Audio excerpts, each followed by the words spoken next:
Kanye. It's a quiet time stream. Stop yelling.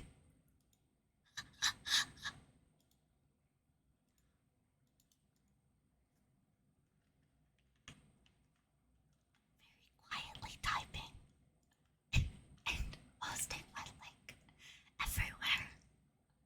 Oh god, this is so embarrassing. Okay. Wait a minute, let me listen to the sound of the stream. Okay, sounds good. Okay, it sounds good. Okay, good. Okay. I thought, I'm actually doing, I don't know how good this is actually going to sound. Like, and make good noises and stuff. But I wanted to like, I've been doing a lot of origami recently. Oh god, that's so loud. I've been doing a lot of origami recently.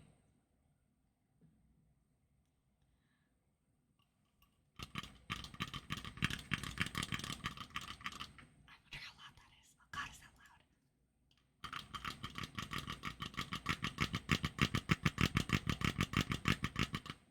That's the lid to the mason jar. I love that sound. This is just an excuse for me to make noises that I like into a microphone. If you're gonna tell me things, tell me in chat.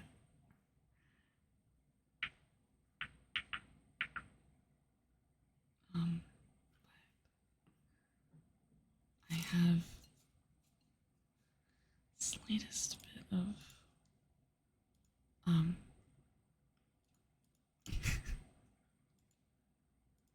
God, I'm more nervous than I was whenever I first started streaming.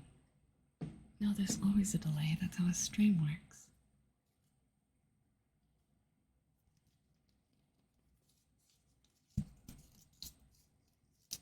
I'm making paper stars right now. I'm making like one of those 1,000 paper jars for my friend.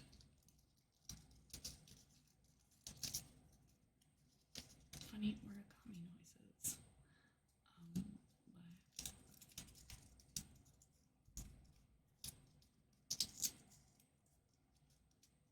I just thought that I would just ramble and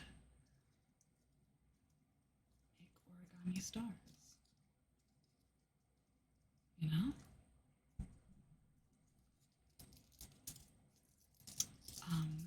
But I thought maybe I'd talk about my day, even though I don't think I've actually done anything today. I fed the pets. I watered the pets. Fun fact, there's a heat wave going on in Texas right now, and it's absolutely awful. So much so that I actually bucked up and replaced my noise cancellation. Do I have noise cancellation on?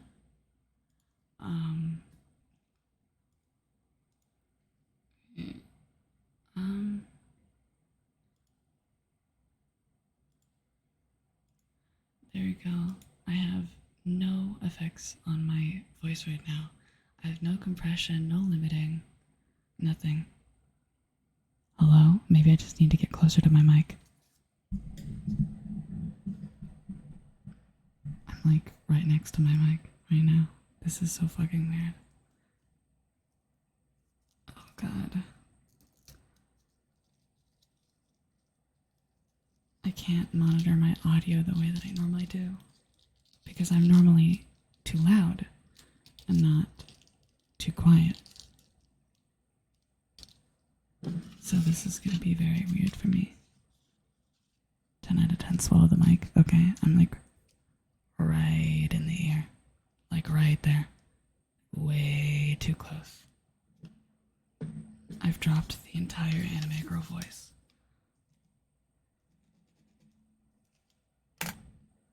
Oh god, that really did it for the audio. Oh my god.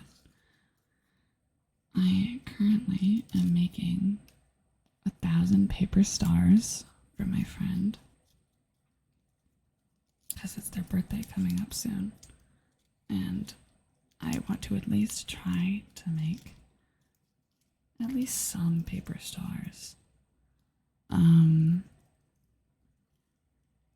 I don't know if I'll make it to 1,000. I don't know if this jar that I'm using even can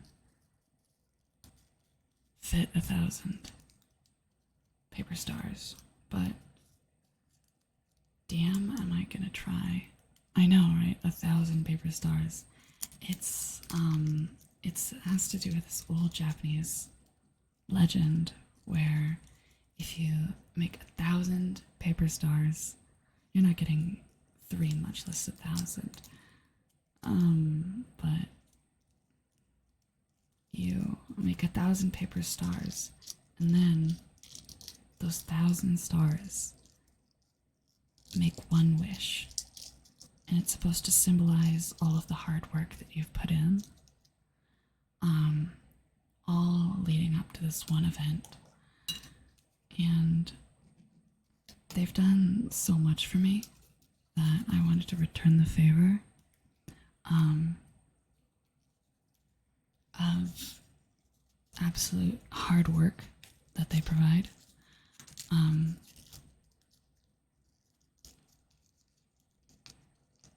So, honestly, it's just very nice. You know, I've always also wanted to learn how to do origami again. Whenever I was a kid, I used to make... How old is that belief? Very, very, very old. Very, very, very old. And I'm not a very hardworking person. I'm very apathetic most of the time. You know? Like, even this heat is really throwing me off because I'm already... I already don't want to do anything, but now I have to do something in this continuous 100-degree weather. Fuck that. Sounds like something you could add in, possibly. Yeah. A samurai campaign sounds really cool. Hold on. I have to cut this little extra piece of paper.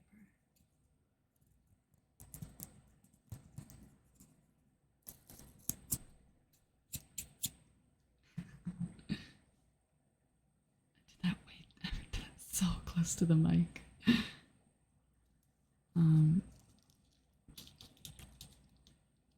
Yeah, it's earlier. It was like 9 o'clock at night, and it was 100 degrees. It was actually 103.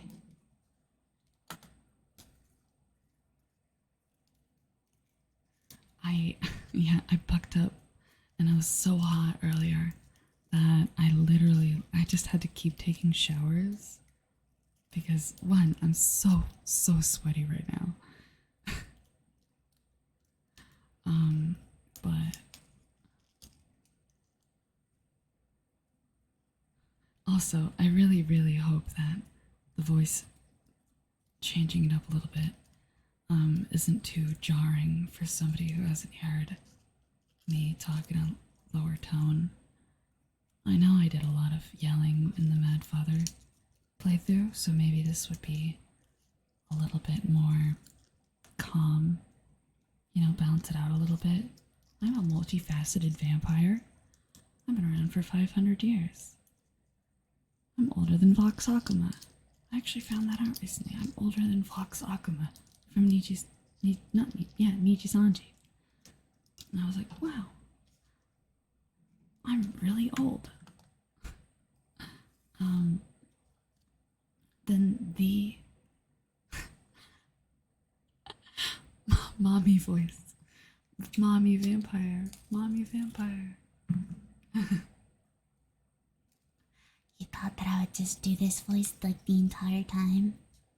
I love this voice, but I don't think it really fits in ASMR video or stream.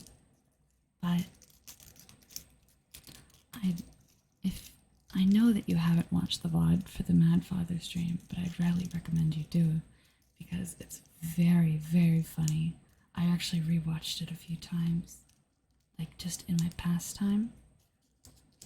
While I was making these paper stars earlier, I started making these today, and I've made 5, 10, 15, about to be 50.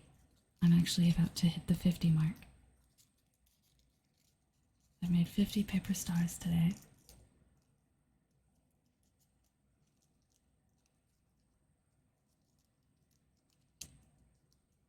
Let me change the stream title. Making paper stars and rambling. Okay, there you go. The stream title is now changed. I'm afraid that you can hear my breathing. That's like 1/20th of the way. Yeah, I know, it's crazy. And I literally went from not knowing how to make a paper star at all, to now having made 50 of them officially. From right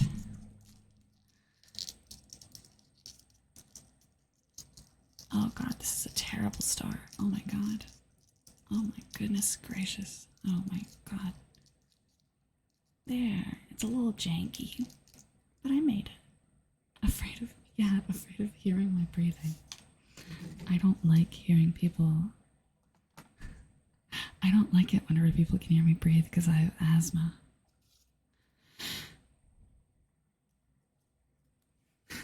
Maybe I should go grab my inhaler from my purse and then just blast some albuterol into the mic. Oh, I just made this star backwards. I wasn't looking down. I literally have chat open on 2 screens right now.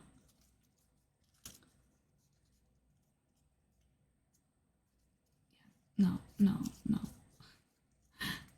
Asthma pump ASMR.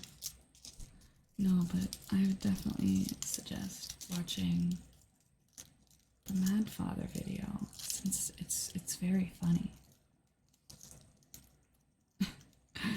And I do some incredibly cool voice acting, including I cannot believe that you would choose your mother over me, or choose me over your mother. I cannot believe that you would betray me like this. That's the voice that I gave the dad for like the entire playthrough. And then another girl sounds like that is Maria. Oh my god. Number 15, Burger King foot lettuce. The last thing you'd want in your Burger King burger is someone else's foot fungus. But as it turns out, that might be what you... hold on. Let me actually... Copy pastas. Who is the father and why is he so mad? You're gonna have to, watch the video and find out.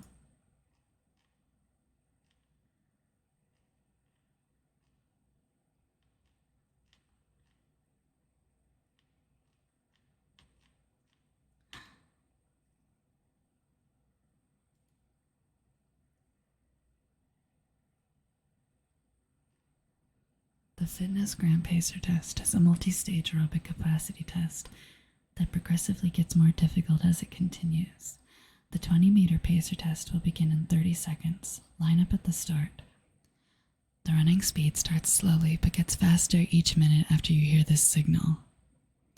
A single lap should be completed each time you hear this sound. Remember to run in a straight line and run as long as possible. The second time you fail to complete a lap before the sound, your test is over. The test will begin on the word start. On your mark, get set, start.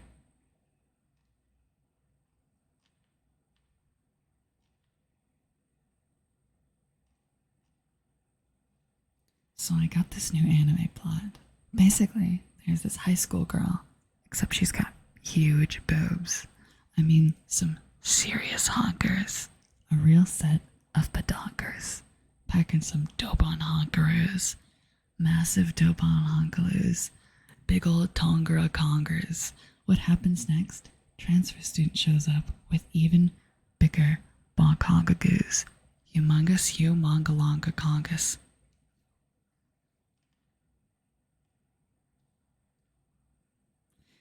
Who's Joe? Who's Joe? A distant voice asks. Instantly, everyone nearby hears the sound of 1,000 bricks rapidly shuffling towards his location. The earth itself seemed to cry out in agony until finally the ground split itself open and a horrific creature crawled from the ground covered in mucus and tar. Joe Mama, the man cried out in pain as he disintegrated into dust, and the whole world felt silent in fear. I did a little trolling, the wretched creature remarked before burrowing back into the earth. Actually, this one's so funny. This one's funny. I can't fucking take it anymore. Among Us has single-handedly ruined my life. The other day, my teacher was teaching us Greek mythology, and he mentioned a Pegasus, and I immediately thought, Pegasus? More like Mega Sus. I've never wanted to KMS more. I can't look at a vent without breaking down and fucking crying. I can't eat pasta without thinking, impasta? That's pretty sus. Skip Forward by Kanye West. The lyrics ruined me. A mongoose, or the 25th island of Greece. The scientific name for pig. I can't fucking take it anymore. Please fucking end my suffering. Mega sus. My god. I could read some of my lore for my D&D OCUs, actually. Taking a break from the stars for a minute.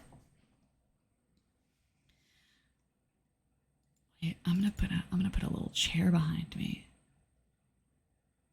Where's my little assets?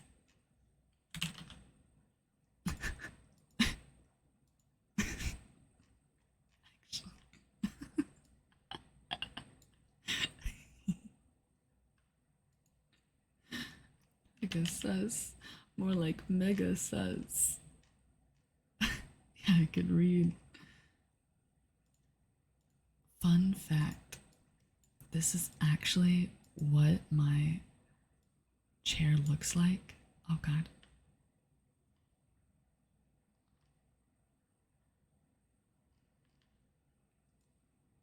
To scale too.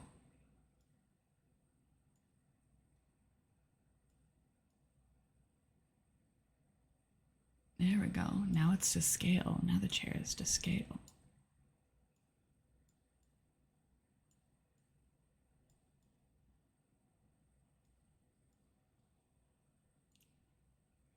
There we go. Okay.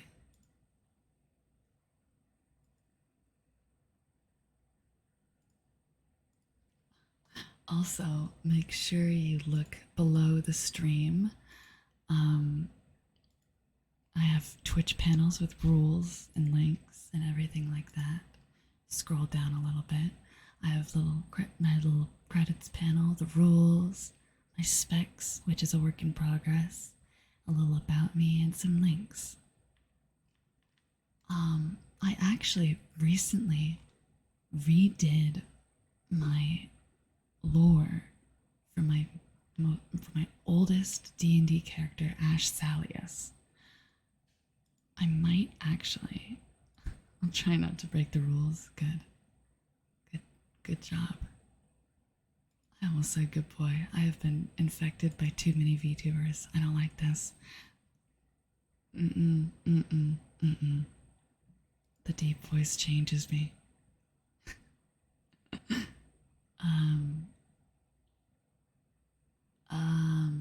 Where's a picture of him?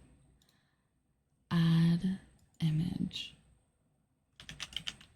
Ash.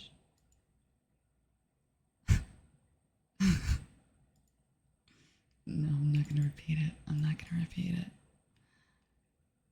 I'm gonna bring out his most current picture. This is him. This is my Fire Genasi warlock to the Raven Queen, and his name is Ash Salius. And he is my oldest D&D character, and probably my oldest OC, if I'm going to be real. He started out as a joke, like a very, very jokey character, where his whole character was based upon Karen took the kids, right? The Karen took the kids meme. So I made him around the time that meme was popular.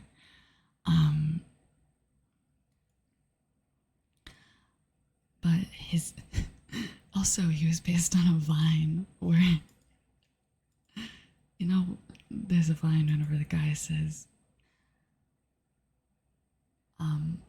my name is something Chakaufka and my dad knows God, and I was gonna make his last name Chakaufka in reference to that Vine. So his kid could say, my name is Sendis Chakaufka and my dad knows God because he knows God, right? Haha, funny.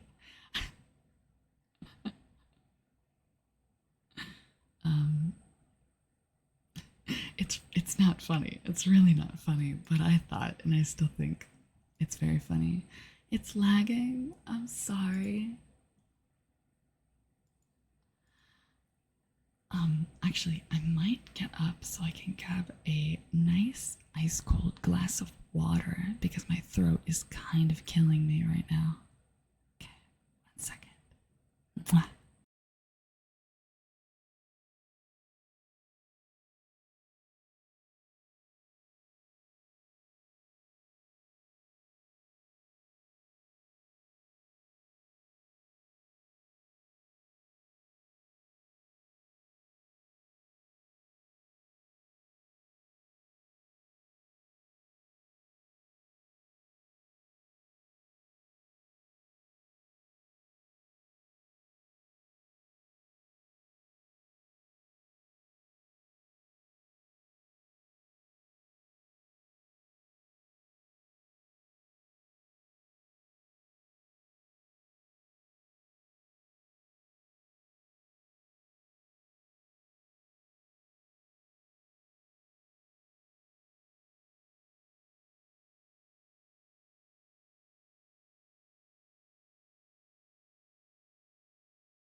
Hello?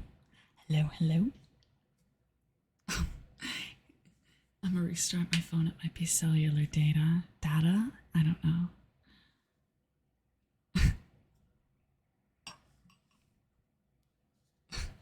Okay.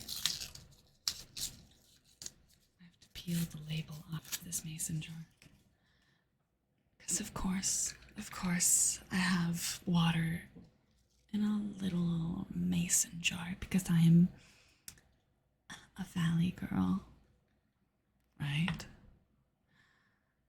put my.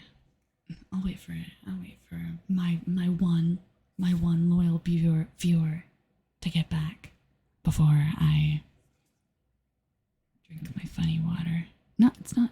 It's not funny water. It's normal water. You know, we're children of God. I'm a child of God.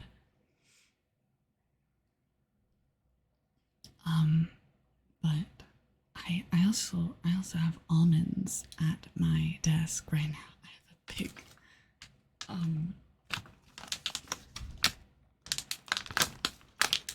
I actually hate crinkling ASMR, but I know some people love it. It's weird to me. Oh god, I keep smacking the mic.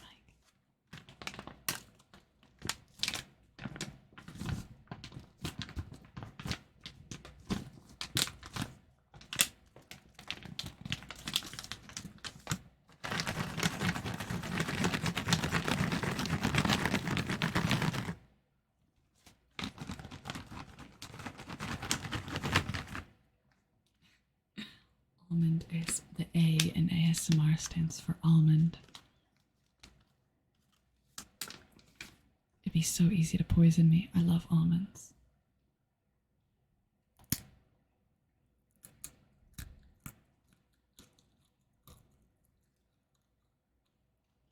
Fun fact,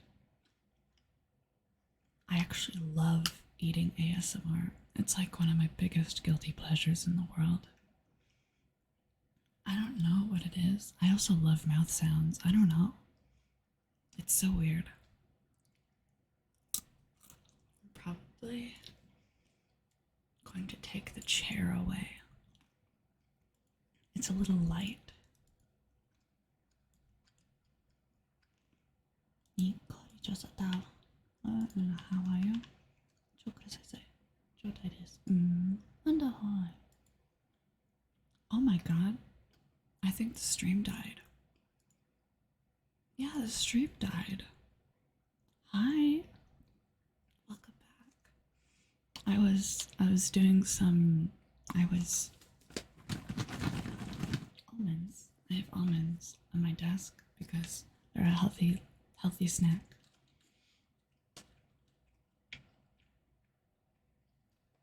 Oh my god, but they're so dry. It's literally like a 12-ounce bag of almonds on my desk, just sitting open. Literally. Or like walnuts. Walnuts are also very good. Cashews are very good. Oh my god. I have a mason jar full of water because I am a Valley Girl. That's the sound of me peeling the label off of this spaghetti jar that I've repurposed into a cup because I am a Pinterest mom. Almond butter covered almonds in my room. I want that. I want that. I have a jar full of water with a metal straw in it.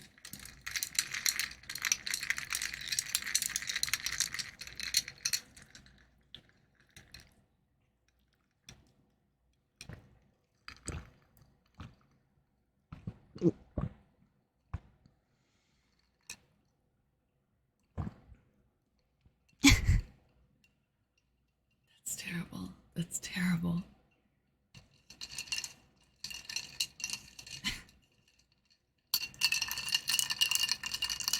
I love mouse sounds ASMR, and I know that it's not anybody's cup of tea, but it's mine, and I'm definitely going to watch this back. That's pretty good. Thank you. Thank you.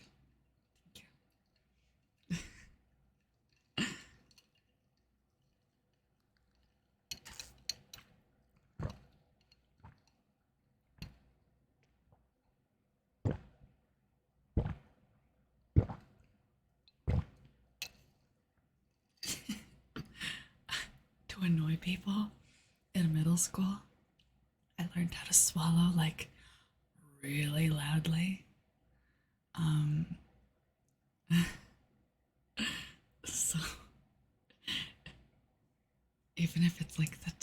tiniest bit of like liquid, I learned how to like swallow. Like that's just me swallowing my spit. I can. I actually. I got so bad that it replaced like a normal swallow noise, so I had to. And I didn't. Whenever I eat with headphones on and like have a video playing, I don't realize how loud I'm eating. So I'll be like, nom nom nom nom nom nom, like super loud. Excuse me. I'll be like super loud chewing, and it's like I don't even notice because my headphones are on and I do it naturally. Oh God, now I'm thinking about eating stuff. Oh God, I recently went to this kind of mid Chinese, like generally Asian restaurant called King's, I think. And oh my God, I almost never get to eat Xiaolong Bao. Oh my God, Xiaolong Bao is so good, like soup dumplings. Fuck. Ugh, I would give anything to only eat Xiaolong Bao. Am I getting that right? Let me, Xiaolong Bao.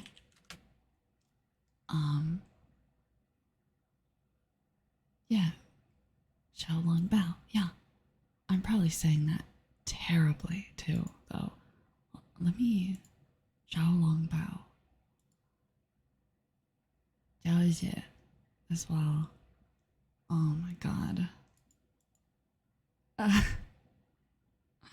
Bruh, delay go crazy. There you go. I read out your message so you know whenever your stuff gets sent. It just got sent. Xiao Long Bao. Pronunciation. Oh God.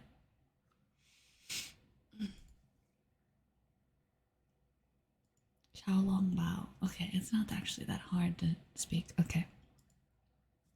But back to what I was doing before I left to get a cup of water. I was going to try and read out some of my lore for my D&D OCs, right?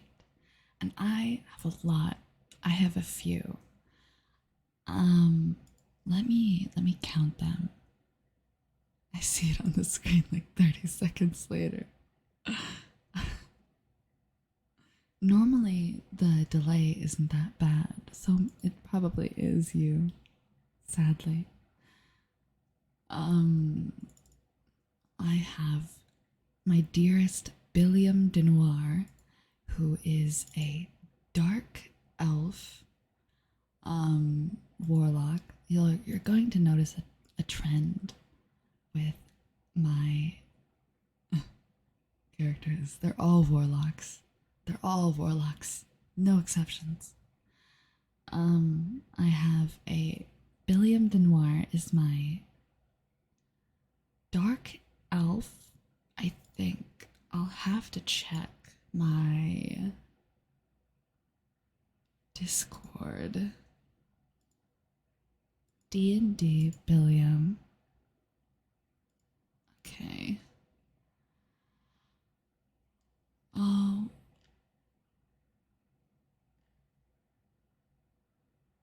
Oh, his real name actually isn't even Billiam de Noir. His real name is Belvedere Lorimer. Okay. His real name is Belvedere Lorimer. But he goes by a fake name.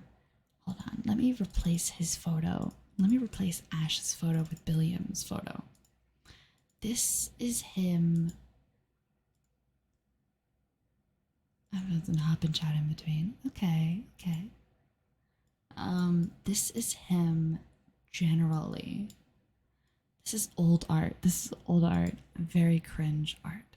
But this is him. Actually, I based him on a jacket that I actually own. I have that very same crimson red jacket.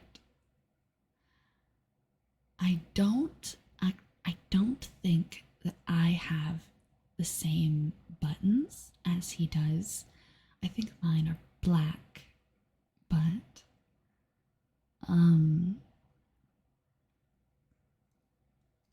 I do love his design. It's very simple.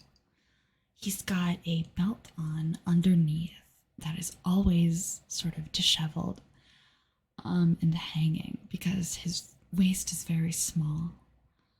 He's very lithe, I don't know. And then he has a side belt that connects to down his thigh, his belt above his knee. Not really for anything, but because he man with belt around his thigh. You know, we all love to see it. We love to observe, looking very respectfully. He's got belts on his shoes, which is very reminiscent of me in high school putting duct tape on my boots that were falling apart. Basically, in high school, I didn't buy very many boots. My family didn't have a lot of money. But whenever I was young, I had to wear the same pair of boots for about forever ago. But I would put duct tape around my soles, around my boots, over the top of them, quite like how he does here. And it'd be the only thing holding the soles on there besides a little bit of the glue still hanging on by dear life. Also, I'm sorry if my intonation sounds different. I don't know. You know, sometimes I like to put on voices, and you're just gonna have to deal with that if you were to look and perceive me on stream. But I don't remember the symbol on his briefcase where I got it from. It's from somewhere. I traced it out of something. I forgot. Some sort of Celtic symbol, probably for sure. But his design is mainly based on black and gold and red, which, if you cannot tell, is one of my favorite designs. My hair is the same color as his skin, or at least around it. I don't know if he's wearing gloves, is the thing. But Billiam, in that very case, I will bring up another piece of art by my amazing friend, V.L. Bonnie, who has been in the chat before, but this is art that I commissioned from them, and honestly, it's a traditional piece of art, and I honestly think that it is wonderful, even if I don't know if they like it still, because it's quite old. But they did so good. They did so good with the art. It's beautiful. I love how they did the rifle, and actually, my DM made me, at this point, I wanted him to be a sniper so bad, right? Because he's quiet, cool, and collected, and I wanted him to have a sort of secret weapon because he's very unassuming, and he was supposed to be a bodyguard for another character in the campaign who is a bard, and you know how that goes. It's hard to keep a bard in the same place at once. I shipped my character and the bard. Oh god, I don't even know if anybody else did, but it's just me and my stupid little brain. Stupid little brain. I love the texture on the leather and the, I don't know what it is, suede or something in the briefcase, maybe something like that. And I love how they put a little manila folder in there with the little sigil that's on the front of the briefcase and its insides. I love how they made the belts a little bit more detailed, and oh god, how they draw fabric is phenomenal. But I have drawn a picture of him without a jacket, without the glasses, and without the coat. He's got a very shy look. Here he is. This is actually him disguising himself from mission. But as you can see on the side of his face, he has a giant birthmark. It's not a scar, it's not a burn, it's a birthmark. He was born with it. He can't see without his glasses, by the way. He's blind as a bat right here. But, yeah. One thing about him is that whenever he was younger, he was called a burned child, like a burn victim or something like that, because of his birthmark. And they thought that, oh, maybe his mother or his father like burned him, something happened to him, but no. He was just born like that. I might actually read out my Google Doc that I have for him now. Let me take it.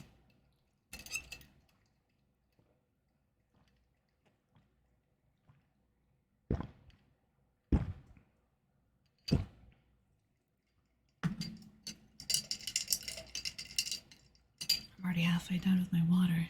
I really cannot stop talking. But I guess I will read this out. Yeah. He went to a small town named Gladspur, topside, because he felt suffocated by the war.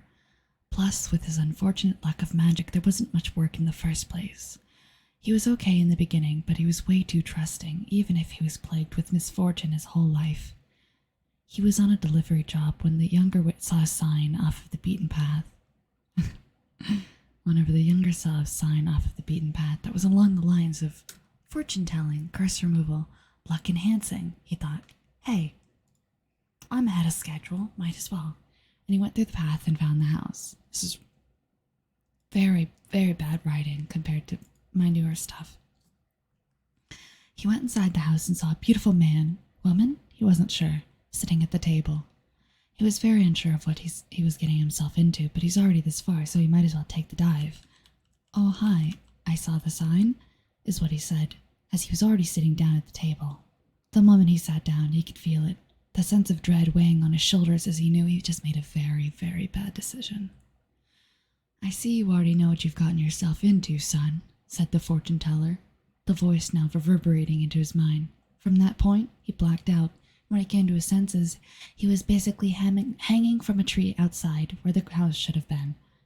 Where it was supposed to be, there was only placed a circle of mushrooms and dead grass where the foundation was. Nonetheless, there were more pressing matters. His legs swung back and forth as the newly wrapped rope around his neck wrings the skin raw.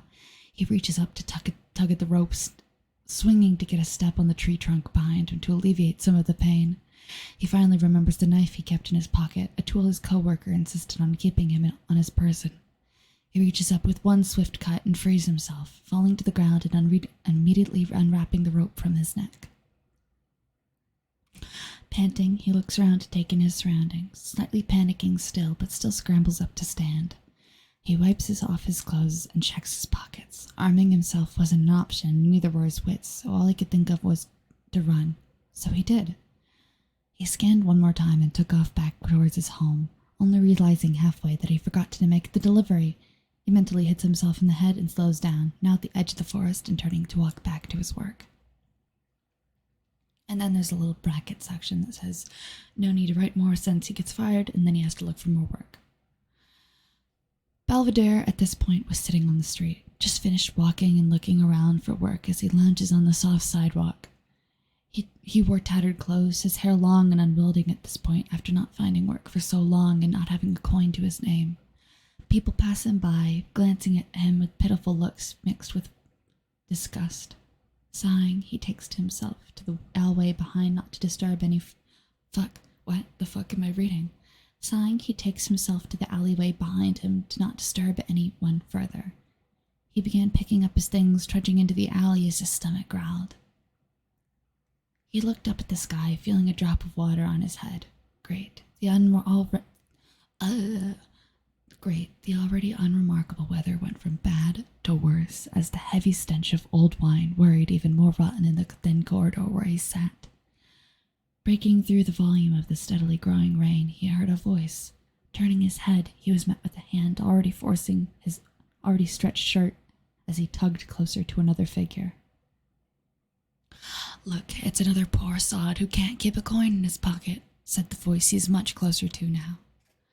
The person shoves him farther into the alleyway as to the feet of another figure, once again being picked up by half his clothes and half by his hair. Goodness, not again, Belvedere worried in his head as he weakly raised his arms to get them to let go of his hair. He can't even fight back. I wonder if his bag has anything worth in it. He watches as the third rummages through his worthless bag, shaking it out with nothing coming out. Geez, he doesn't even have a coin to his name here. Check him, see if he keeps it on him. They pat his clothes, only then does he notice the dagger that makes him freak out. He can't say anything except the starts of words, stuttering out random undercommon noises as he tries to pry the three people off of his clothes to get what little he has left. He kept struggling, but to no avail, only making the dagger get closer as he feels the metal hit his skin. Fuck, look what you did, you stupid piece of shit. He feels the metal pressed into his abdomen before getting pulled back out, making him shudder and scream.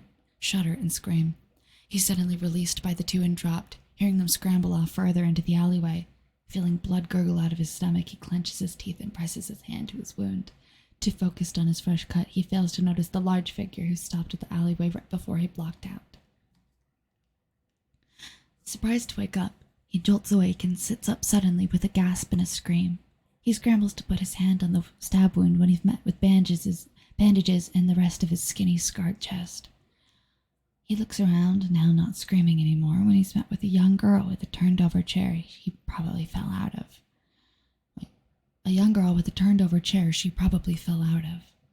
His eyes are wide, but the girl's are wider than his. He looks up towards the door, slightly open with a few faces poking out of it. Oh, God. Sorry. He looks up towards the door, slightly open with a face. Fuck, what the fuck am I reading? I think I'm illiterate. I think I'm genuinely illiterate. Slightly open with a few faces poking out of it, namely a boy, another girl, a man, and a woman. He blinks his wide eyes at them as the man comes into the room. "Dad, I think he's awake now," the little girl who fell out of her chair said, picking up the things she dropped and then grabbing the bag he had failed to notice on his lap. The rest of the people leave the room except the giant man who sits down in the previously upturned chair. Belvedere examines him, noticing his broad frame and the warmest appearance he's ever seen in his life that somehow calms every bone in his body. "You're doing way better than I would. Thank you." Belvedere examines him. Was noticing his broad frame and the warmest appearance he's ever seen in his life that somehow calms every bone in his body. Only now does he notice the stinging pain shooting through his body as the adrenaline leaves his blood. He lays back on the bed he's noticed he's on, hissing as he steadies himself to be propped up on the pillows. "It looks as if you've got yourself comfortable, so let's talk a bit, since you obviously might be confused, son," the man says. His voice is warm as the rest of them, as he laughs with the quality of honey he's never had directed at him before in his life. "Might I introduce myself, then? This is my humble abode called the Honey Oak, and I, Sawyer Kangi, Kangney, maybe? I don't know. I run this good old establishment with my family." Belvedere hung on his every word until the string of words stopped. He cleared his throat before gulping down the butterflies. "Belvedere, sir. My name is Belvedere Lorimer." He cleared his throat, the unusual stuttering he came upon while being without work fading as he talked to the man. Sawyer waited patiently to let him finish through his stuttering before talking again. Well, ain't that some kind of name? Now, what had you all washed up in the rain and getting into tussles with them there guys? I gotta know who's got it out. Wait, I gotta know who I've got here in my home. He crosses his arms as he ends his sentence, staring at him. Belvedere looks around the room, but then at his lap, fidgeting as he picks at his nails and his skin. His heart beats loud in his ears as he takes a deep breath. I've been out of work for a very long time, and since my last job, it seems I've taken a plummet in my employability for reasons unknown to me. The silence weighs like bricks on his shoulders until he feels a hand on one, warmth spreading through his skin as he looks back. Well, that's sure strange, 'cause you look pretty employable to me, might I say. We had a young man quit, and just the family tree here is pretty hard, so what do you say? Up for the job, son? Belvedere stares at him with wide eyes, tilting his head to the side. Well, don't just stare at me, son. What's the verdict? Belvedere scrambles a bit before replying, a little too excited. Of course, of course. Thank you, sir. I'll work the hardest I've ever worked in my life to repay you. He scrambles over his words as Sawyer grabs his hand, giving him a firm handshake. They talk for a while until suddenly Sawyer grabs two things from the bedside table, a pen and a paper.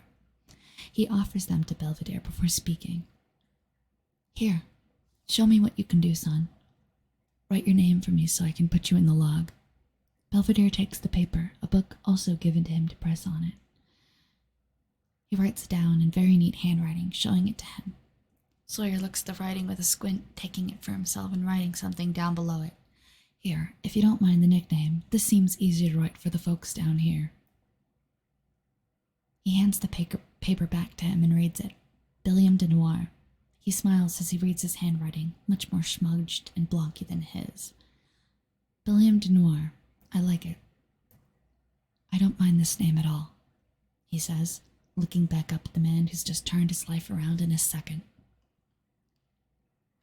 There's only a little bit more exposition. Well, good. Well, welcome on board, Noir, Sawyer says as he pats Billiam's bandaged shoulder. He winces at the motion, making him pull his hand away. Sorry, force of habit. Gotta get away from all the skin. Gotta get you away from all the skin and bones you've got there. Let's get you up. You've been in bed for days. He holds out a hand to help him up. Days? Billiam repeats, looking at him wide-eyed as he takes the hand to get up with shakier legs than normal.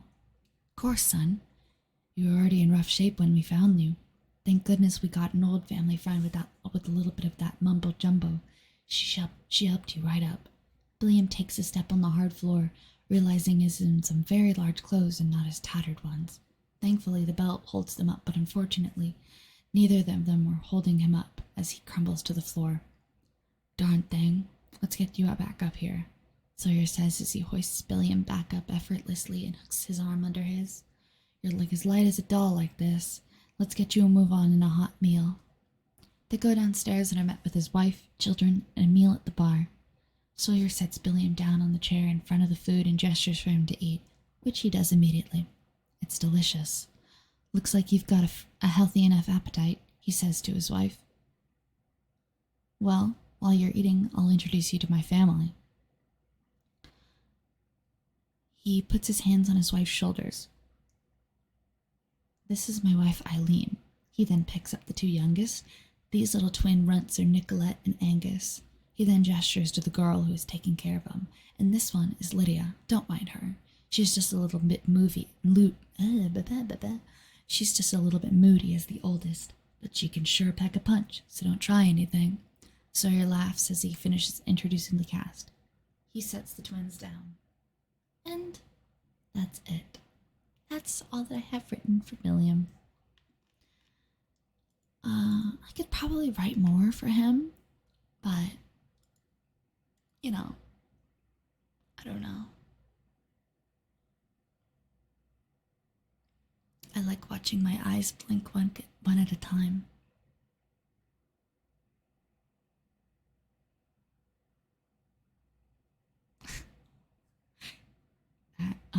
And I think that's the first time, well, maybe the second time,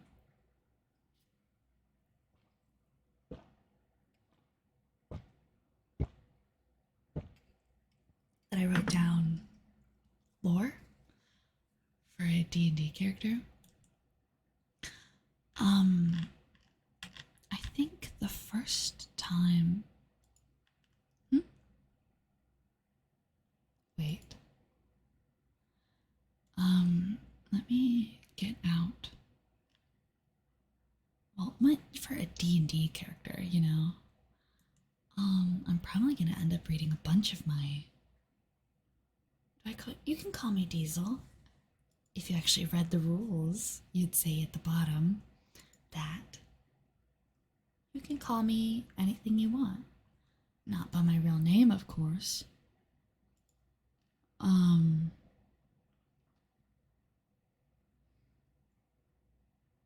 At the bottom, it says, "Can I call you Diesel?" Yes, you can call me Diesel, Shimi, Bathy, Bathory, Basori, anything you can think of. Well, I don't know how to do it on your phone either. Try harder.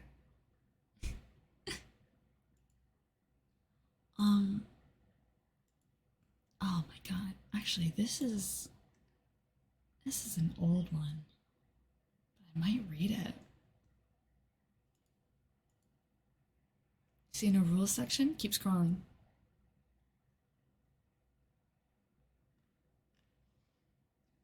Oh my god. This was actually part of a Hunter x Hunter roleplay.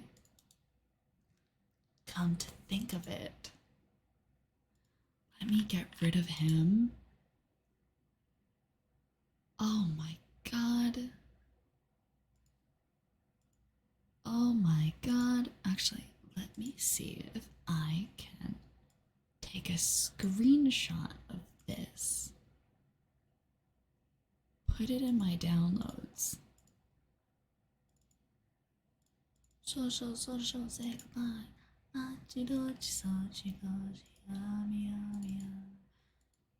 This is one of my coolest OCs. Her name is Cecile Coltfield. And a bunch of my friends called her Keckle. She's 13. Her Nen type is emitter. And I still think about her and I still love her to this very day. I love her design. Oh my god. Oh my god. I love her little poofy bow in the back and I love her 3-tiered frill dress. Okay. Let me read this out. As the daughter of a large company, she loved fanciful clothing. She always wears frilly, poofy, and or flowy dresses, especially if it's in a color she likes. She stands at a small 4'5", but wears a bow most of the time to make the illusion that she's taller. She wears an eye patch over her right eye, but serves no purpose other than to make her look cool. She has 1 mole on her nose and 2 in a line just below her eye patch.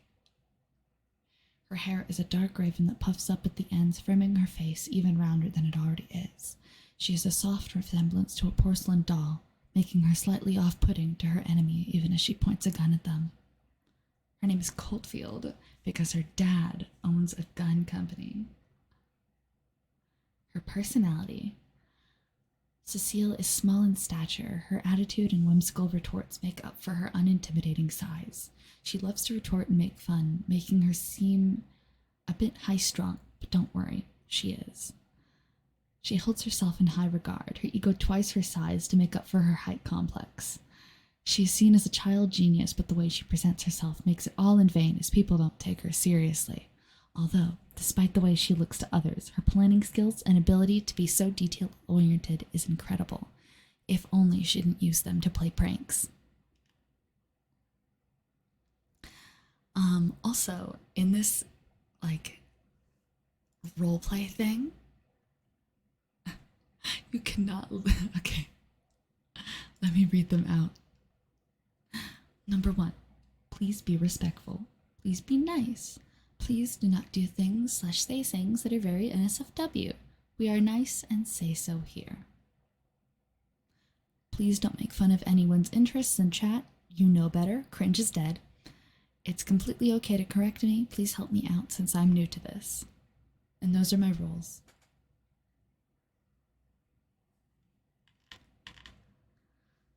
no NSFW. How dare you? Um,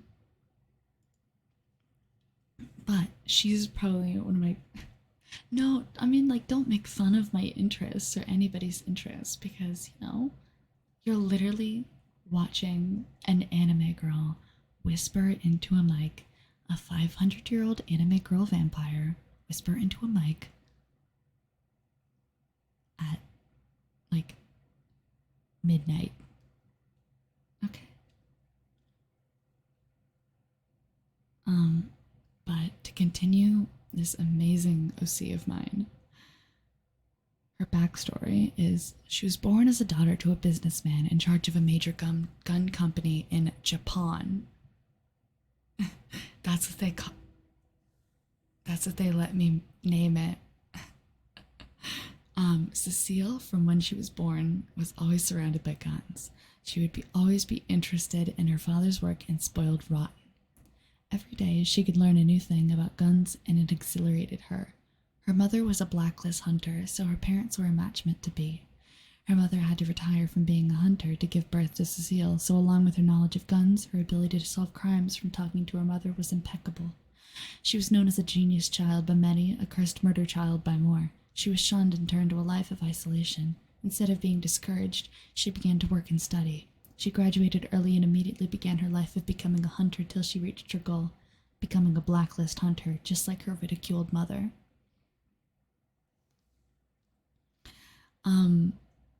So, like, her fighting style is long range, and her specialty is revolvers and guns, like snipers. Japan, right? It's so cute. That's what they allowed me to do. I wanted to not have that, but they wouldn't let me.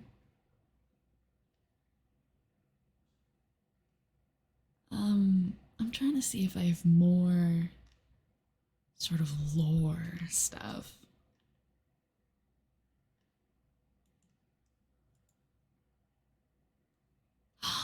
Oh my god! This is actually her original starting thing. Okay, because this Hunter x Hunter thing, this roleplay, was on forums on Reddit like a really long time ago. I'd say 2014. I was probably, I don't know. And this is my first piece of writing that I posted on the forum for her original, like, opening. Don't go home. No, you're too sexy. You have to work. Might be better to do lunch rush tomorrow. Yeah.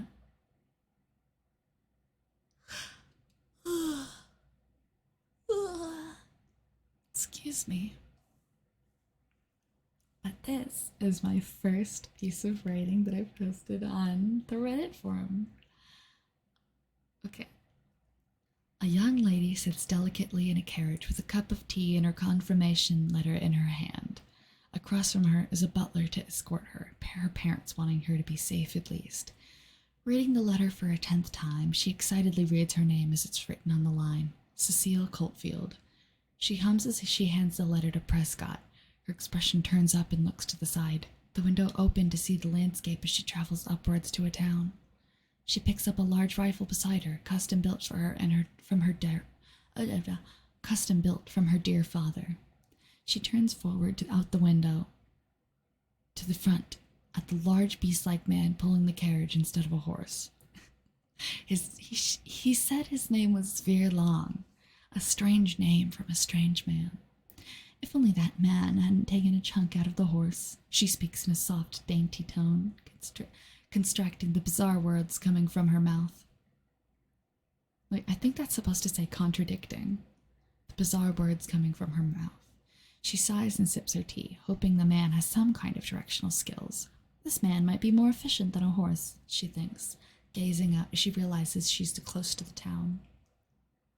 Moments pass, reaching their destination somehow quicker than planned despite their drawback along the way. She hands her teacup to Prescott and grabs the letter. Prescott being the butler. Letting her butler step out and help her down out of the carriage so her buckled shoes click on the concrete. She looks around at the town, seeming disgusted at the small stature of the residents. What a dump! She reaches out her hand, motioning for her butler to give her her dear rifle. Prescott! He complies immediately, the gun being placed in her hand. She walks to the large man pulling the carriage and orders Prescott to undo his bindings. It's time to go, unless you'd rather stay here and pull my carriage aimlessly. Don't tell me what to do, the beast says. She rolls her eyes and beckons him to follow, leaving the carriage as she doesn't see a future while she will need it. It's only up from here. She straps the rifle to her back and pulls him along. Her butler watches the odd pair but doesn't question it. She leads the party to the area with the airship. It's being too obvious and gaudy for her tape, but such is inevitable. Not everything can fit her immaculate tastes. She feels electricity shoot through her in excitement. This is it. This is the day she can finally follow in her mother's footsteps and become a hunter. It's finally starting. Here we go. And that's my first one. Oh my god. I actually have more. Okay. I have more in this thing. She waltzes into the town, opening her parasol to watch as a certain man with an umbrella walks into a home. This is Mars. I think my friend said that he's like an heir to a candy company or something. And one of his like special moves, quote unquote, is like throwing a bunch of gumballs on the floor, like Home Alone style. It's so cool. She waltzes into town, opening her parasol to watch as a certain man with an umbrella walks into a home. They both have umbrellas, by the way. She lets Prescott walk behind her with the large beast following, making her look almost out of place if not for the rifle strapped to her back. She looks out at the chaos and sighs. How absolutely disorderly. She scoffs and looks around, deciding to ask a local in a calm way, contrasting many others she's seen. Despite how calm she is, it is still evident that she's being followed by a giant 8'9" beast man with a large rifle strapped to her back. Cecile sighs, looking over to Sphere as she sighs her head. Sphere chill. She rolls her eyes and looks to the policeman. Sir, I think we might be getting off on the wrong foot. She bows slightly, taking a section of her skirt to curtsy in formality. I am Cecile Coldfield. I would like to gain information instead of fighting so brutally. I have sums of money from my family I could offer, or would you like servants? She twirls her parasol delicately, smiling as she tries to avoid such pointless endeavors such as violence. She sets down her rifle as a form of friendliness.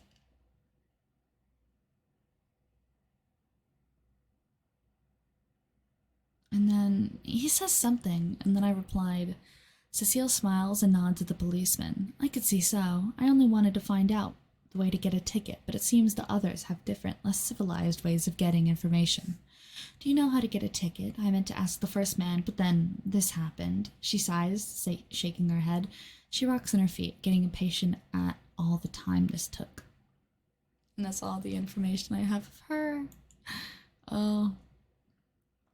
I have this tiny, tiny little section of information about another character I have.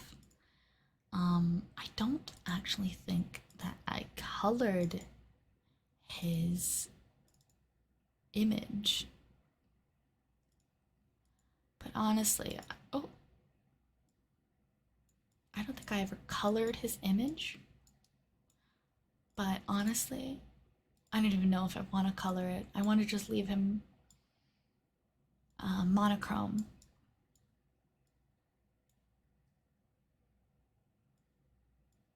There he is.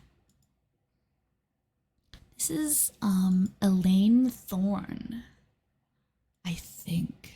Let me check.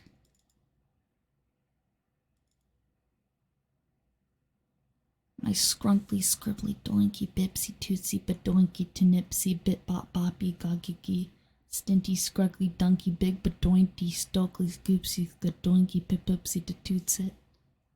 Beautiful. That's yeah, his name is Elaine Thorne. I just checked. I got sidetracked. But oh my god, I'm so sorry.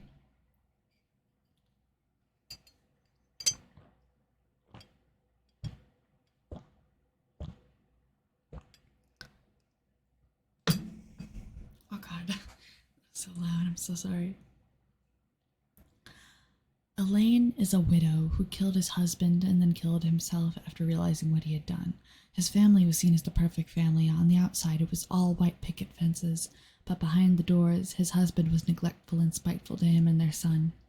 One day, he found out his husband had a mistress after following him out one day to watch him meet with a woman. Oh my god, what the fuck is that sentence? But behind closed doors, his husband was neglectful and spiteful to him and their son.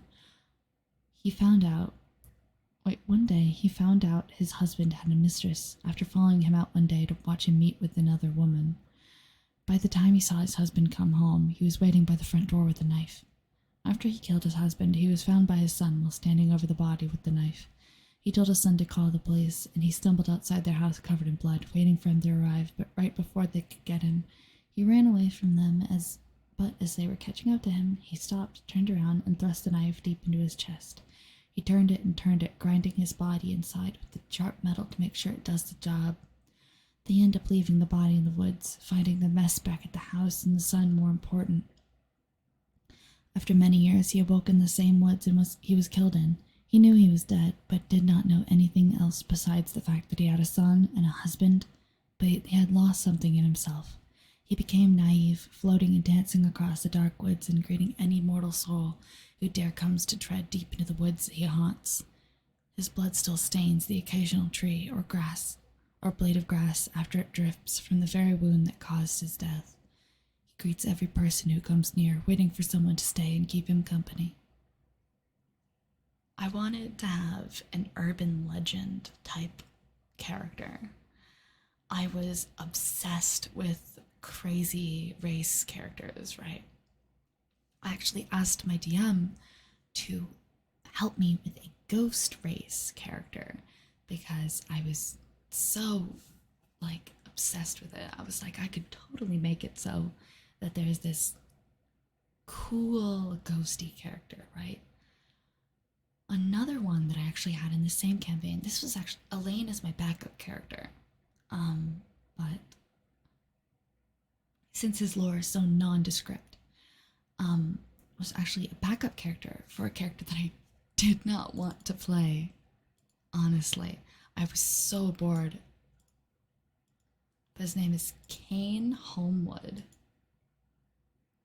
He's a vampire. This is my little vampire guy.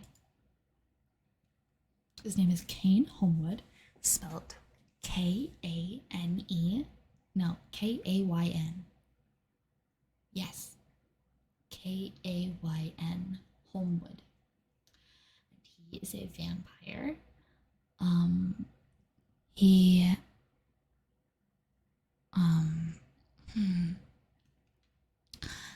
I think, honestly, he's very boring. He had a very rebellious past before he became an adventurer. I don't even know. Oh, wait. I don't even know. Yeah, he was my main character, and I was so obsessed with him. I love his design. He's a cleric. I don't know if he's a half-elf or a human, vampire, but my DM helped me make a race for him, and he is my amazing character.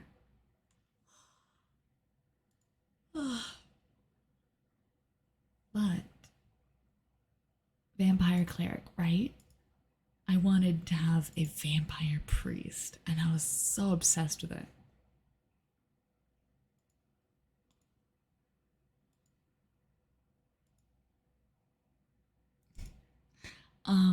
I was so obsessed with having a vampire priest. I was dead set on it. I was so dead set on it.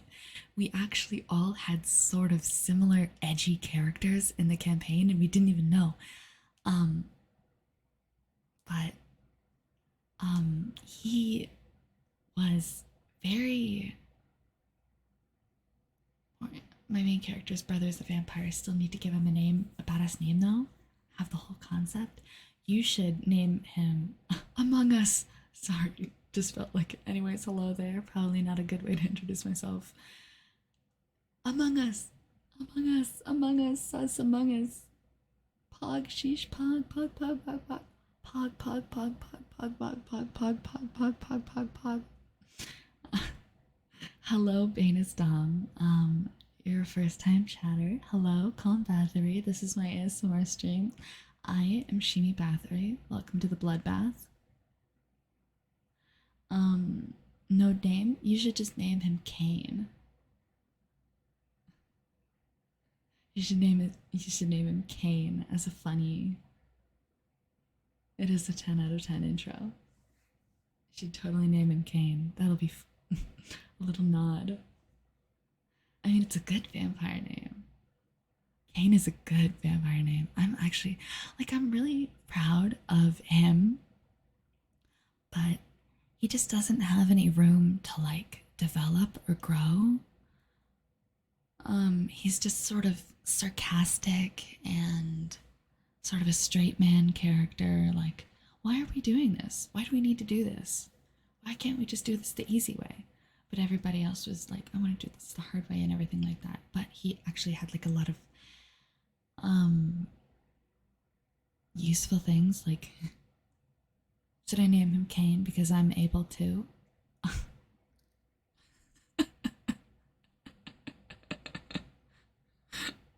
What is that? What is that? What is that? Like the.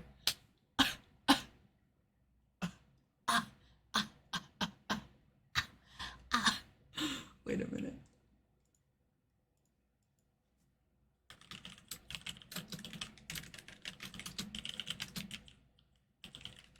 There's a TikTok. The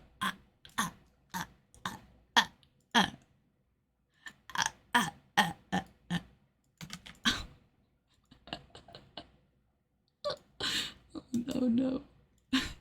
That one was a next level dad joke. Thank you. Oh my god, wait a minute. Browser.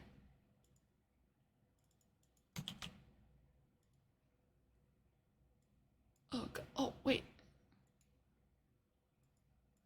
A gummy bear.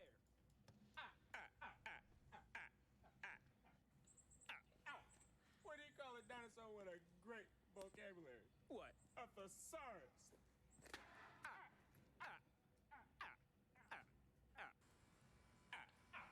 What do you call a cow in an earthquake? You tell me. A milkshake. What do you call an acid with an attitude? What? Acid.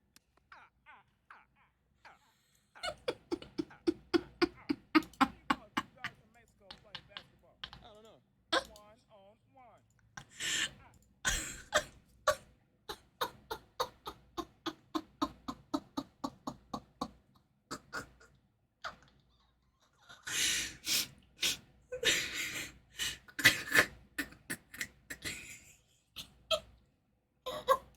Oh my god.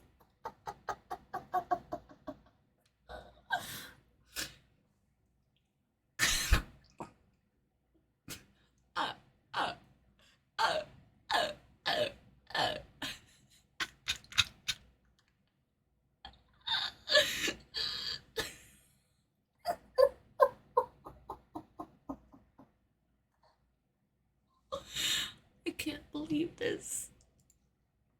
I've accumulated 6 whole viewers. Oh my god. From just talking about shitty D&D lore and ASMR. This is great.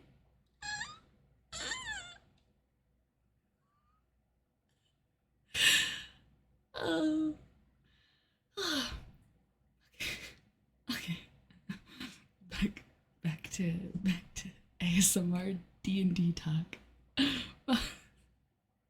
I actually have a dad D&D character. That's who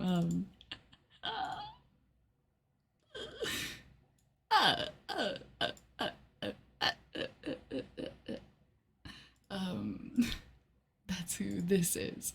This is my dad joke D&D character. He's 49. No, not 49. He's 39. He's 39 and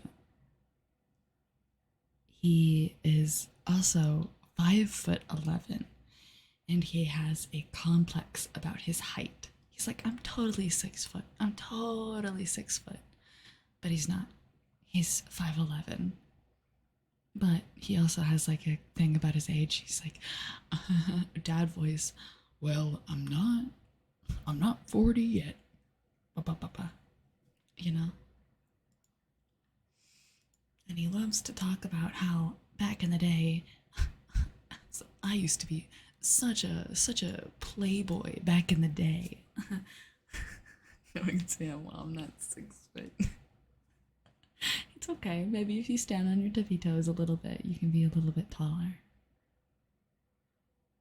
It's okay. I'm 4 feet tall.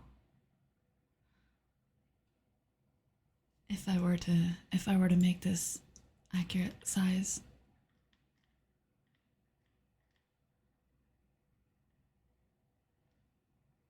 I'm this tall. I'm this tall.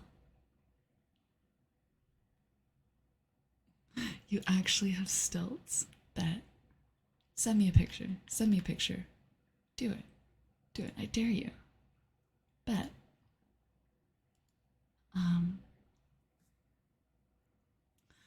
But this is his backstory.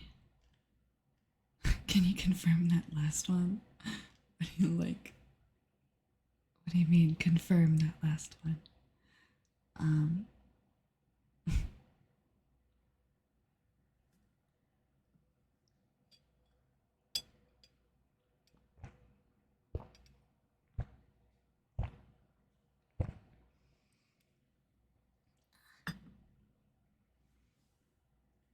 almost out of water. But I'm not going to read this from my old lore. I'm going to read his new, rewritten lore.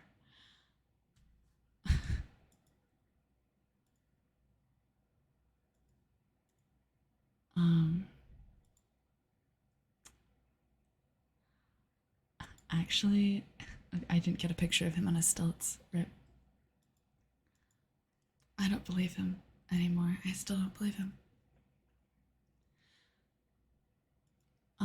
But I'm going to read my... I can't believe I didn't get actual stilts. I need Ralph on stilts. I need it. It's like proof.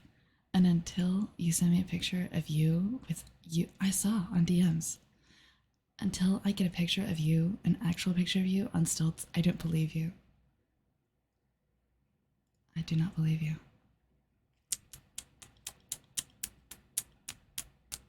Mm-mm. You're gonna have to send me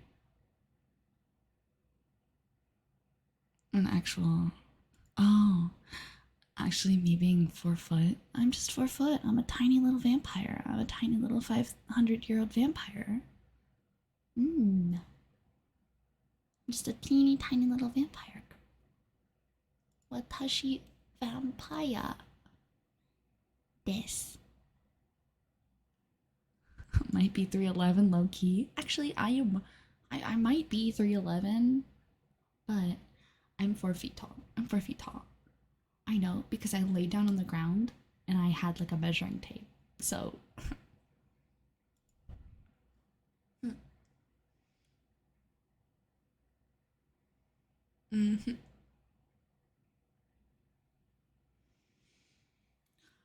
hard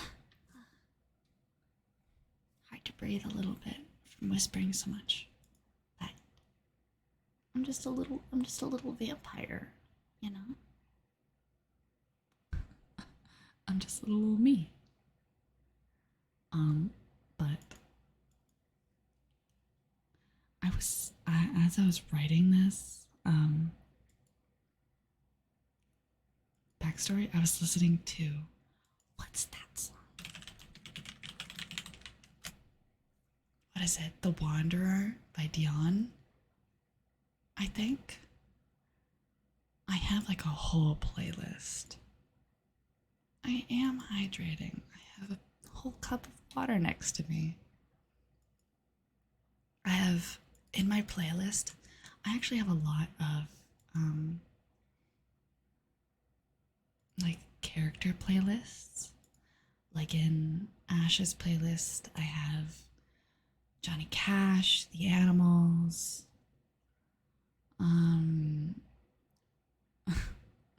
Don't worry about me. Shut up. I just have, oh my god, my fucking phone.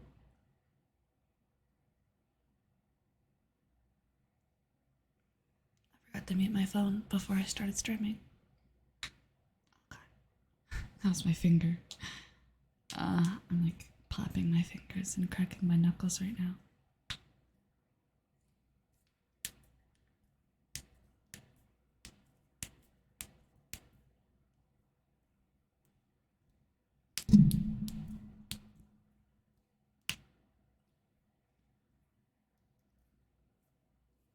There we go. All my fingers are cracked. Except for like, I can actually crack the very like tips of my fingers. Like,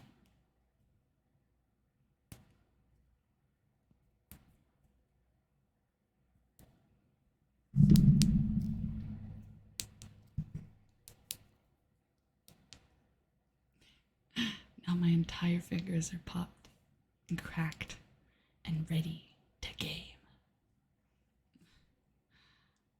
But I have like character playlists for like all of my D&D characters because I'll listen to the playlists while I'm playing because it helps me get into character.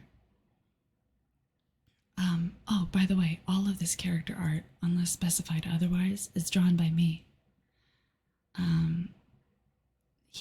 This one is actually one of my favorite pieces that I've done of any of my D&D characters, besides the Elaine picture. The Elaine picture is very cute. I'm sorry for saying a lot. It's a thing that I do. But this is his lore. This man is a wanderer, a fire genasi. A man everyone has seen before or heard of. A man with nothing who's simply a sword for hire. He fires crimson red flames clothed. My characters should have theme songs.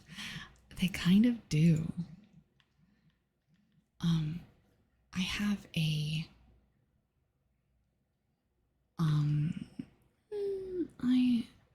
I think The Man Comes Around from Johnny Cash is probably it. I've actually shown, oh god, I don't know if I can actually post, I don't know if I can actually show this because it is copyrighted music.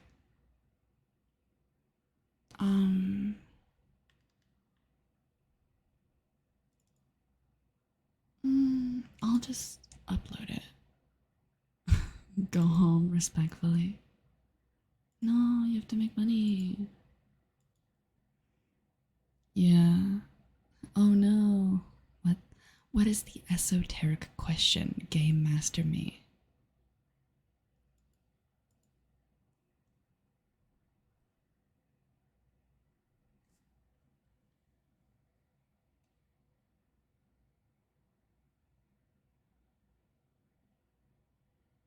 Have I seen Stargate? I've never seen Stargate.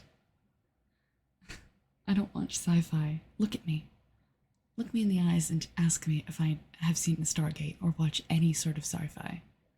I'm a 500-year-old vampire with a cravat. No, I haven't seen Stargate.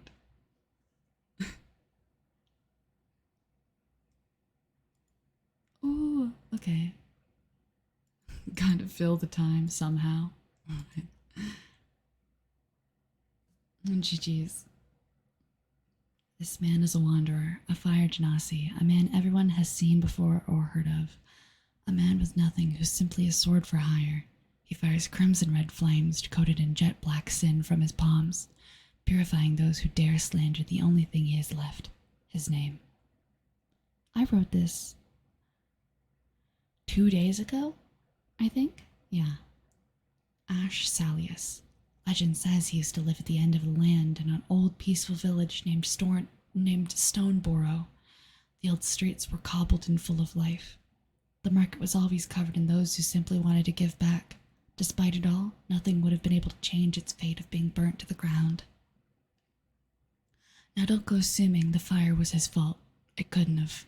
He lived there alongside everyone on the ground with the heavy leaves and thick tree trunks.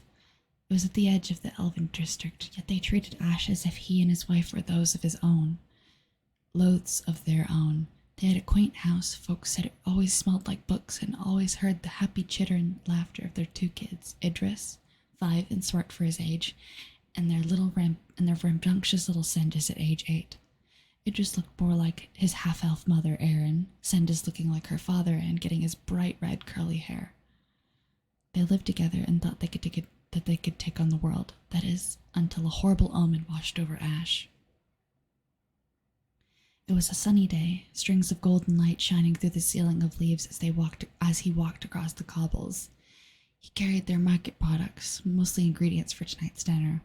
He was planning on making a special dish for the occasion. His wife's co-worker was visiting from out of town. He was walking along as usual till he felt a shiver crawl across his spine as he walked past an alleyway. It froze him in his tracks as he turned his head slowly to stare down the unusual pitch-black alleyway. He hesitated, but he had to know. He strode down the corridor into the inky blackness and let it envelop him. Until he woke up. He found himself with nothing in his hands, blinking until he found himself in a black and white castle hall. A monochrome cathedral was where he recognized his surroundings.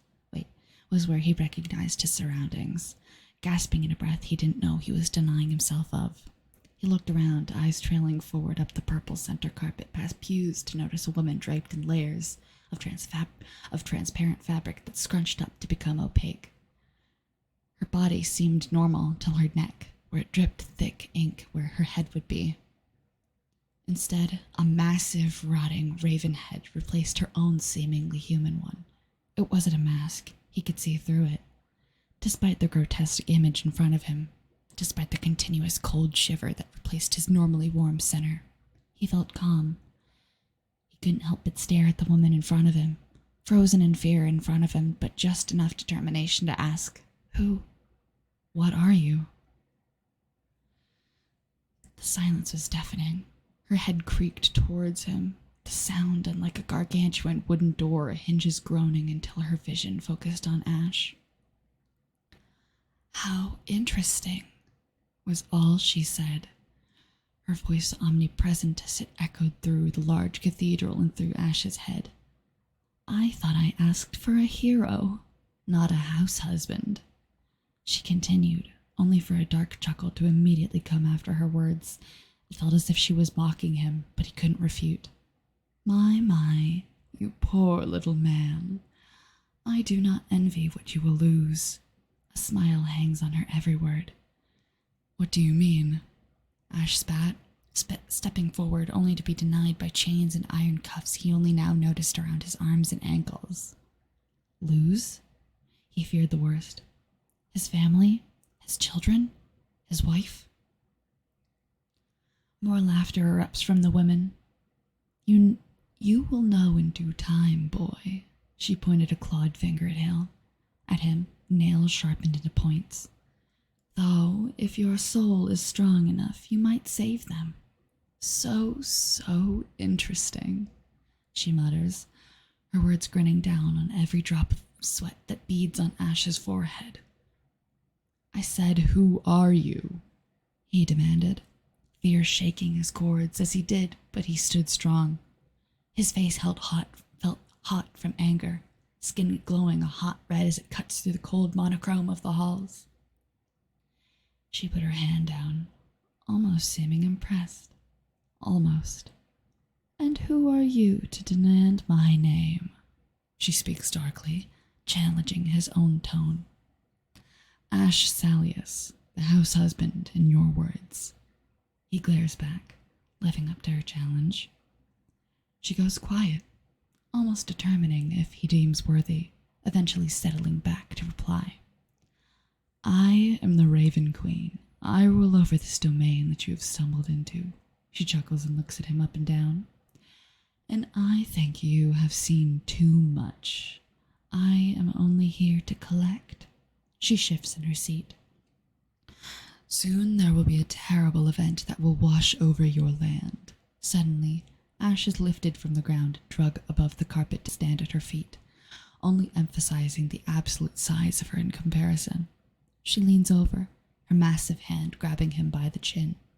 I pity you, son. She tears his face away, glaring at her. You're lying. They stare for what felt like an eternity, only for her to break first. Denial is a strong feeling. Good. Hold on to that, she mutters. But as I said, you know too much now. You must leave at once. She lets go of his face, dropping him to the floor. Leave at once. Hello? Smack thine cheeks. So true. Hi. As you can see, or probably tell, I'm doing ASMR today. Tonight, I guess. But I hope you have a wonderful time. Kon-Bathory. I am Shimi Bathory. And welcome to the Bloodbath.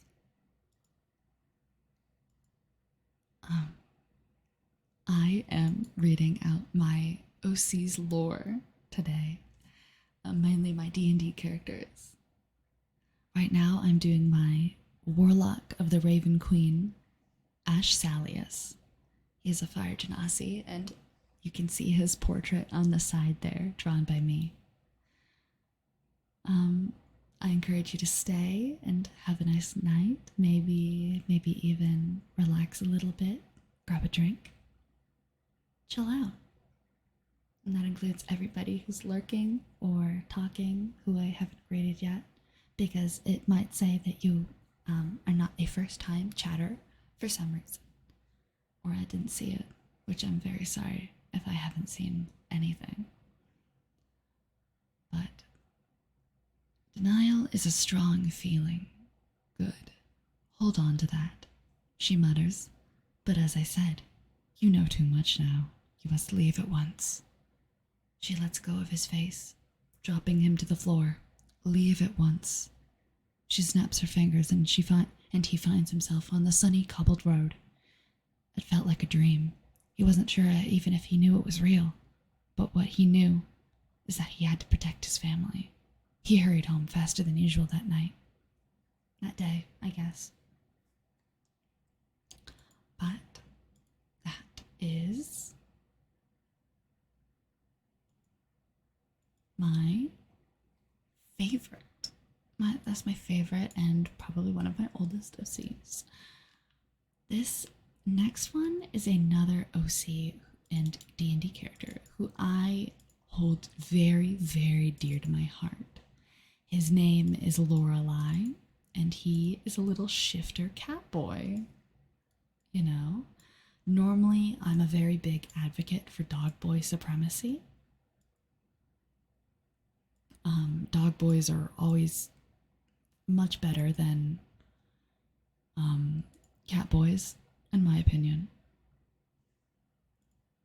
This is him right now in his level 11. I made him for a level 11 campaign, and this is the first time.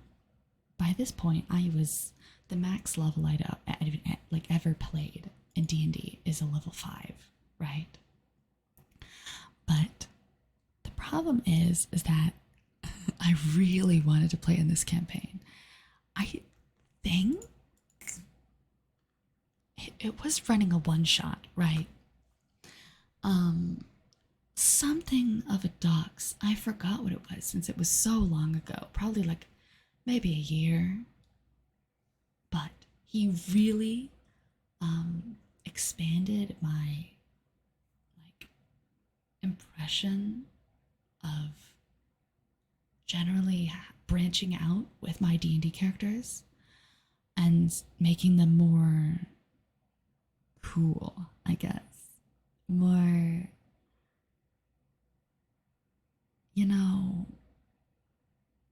more my style, I guess. More gay hand. I actually don't have a lot written for him, but he is a bard from, if I can open up Lorelai's, his name is Lorelai Toffel. Let me open up his level 1 sheet.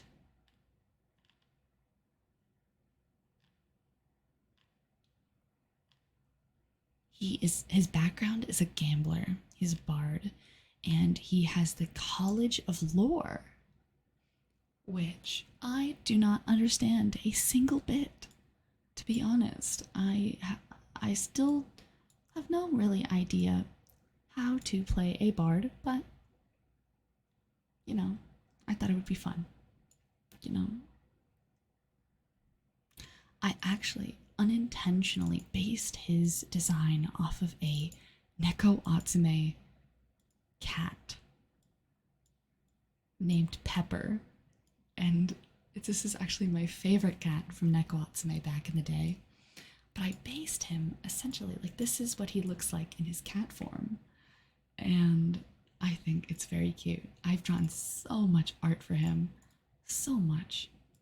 This is him as a level 1, and he's 18 in this picture. Oh my god. Massive, massive cat boy. Just a gargantuan cat boy. Why are you so huge? Oh my goodness gracious. Here he is in all of his funny little catboy glory. He's very cute. He's got little stuff holding his socks up, garters, I guess. He's got that little motif of gold buttons on his pants and on his boots. Those little whore boots. He's still got his little beret, like back at the back of his hat. That's actually his rapier, which I love for him, to be honest. It fits him so well since he's very rambunctious, very like hop around, cutesy. He's very snarky, very stupid. Despite, yeah, he's got a 12 in intelligence. And even as a level 1, his passive perception is a 15. Level 11, Lorelai has a 24 passive perception. And oh my god, it was so good. It was so funny. I would walk into a room and be like, DM, tell me, DM, what is in this room? With my flips hair, 24 passive perception. Nobody could get past me. It's so good. Although, despite having good stats, I roll like a goddamn brain dead mental hospital patient. I roll like I have grippy socks. For real. I would just like, I was literally there just for banter. I would roll so low. My rolls are so fucking terrible. But it was always funny. This is actually a picture that I'm about to show, which I think is the most picture of Lorelai. This is a marketable plushie base that I have for emergency purposes, I guess. But he's got such a dopey little look on his face. I think he's adorable. Mwah. Mwah. Little cute little baby. I love his little spiky hair too. I love how I designed it. This is another one I make because I doodle a lot whenever I play D&D. You know, I doodle other people's characters too. And this file is labeled "Shaking in My Oxfords," and it is atrocious. It is atrociously funny, and I think it is chef's kiss. Beautiful. I have so many like illustrations planned for him, but oh god, ever since I got kicked out of all of my D&D campaigns because I got kicked out of the D&D server for doing something that I didn't actually do because I'm innocent at all times.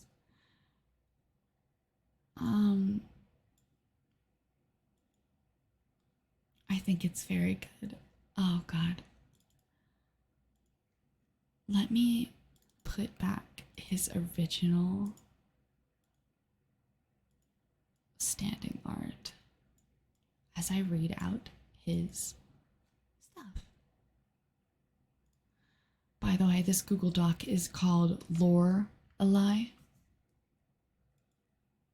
Just so you know.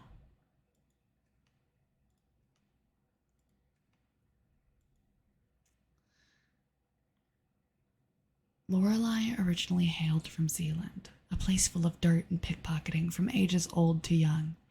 He was left on his own for most of the time, left to, quote, fuck off by his father and mother. As he was gone to steal for himself, he picked up random things. His area he lived in housed most shifters, as they were known as mostly either abomination or goods. He stole and picked up trinkets to stash in a hole he called home more than the real thing. The contents typically consisted of medicine and food, but the thing that outnumbered it all was gold. He loved it. He typically just holding it and thinking of all the things he could buy once he got out of there and ran away. He constantly thought about it when he was away from his stash. He sighed at the broken glass clock he had, realizing he had to leave. He locked the chest and crawled out, looking around to make sure he's not being watched.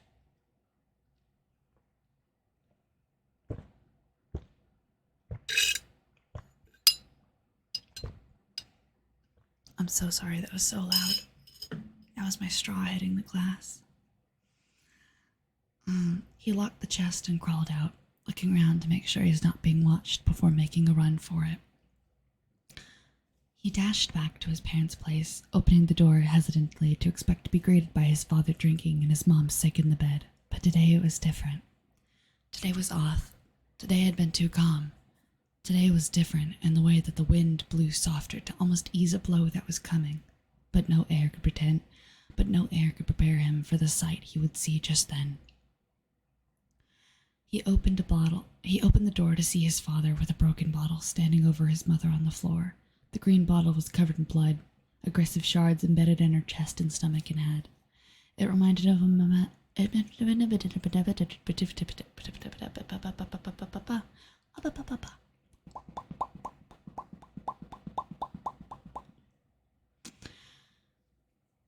but no air could protect. I'm becoming illiterate again. I think once I finish reading this one, I'll probably head off because I won't have any more lore to read. And also, I'm getting to the 2-hour mark. The green bottle was covered in blood, aggressive shards embedded in her chest and stomach and head. It reminded him of a melon, the colors. Her broken head split open like a summer melon with red to match everywhere across the carpet.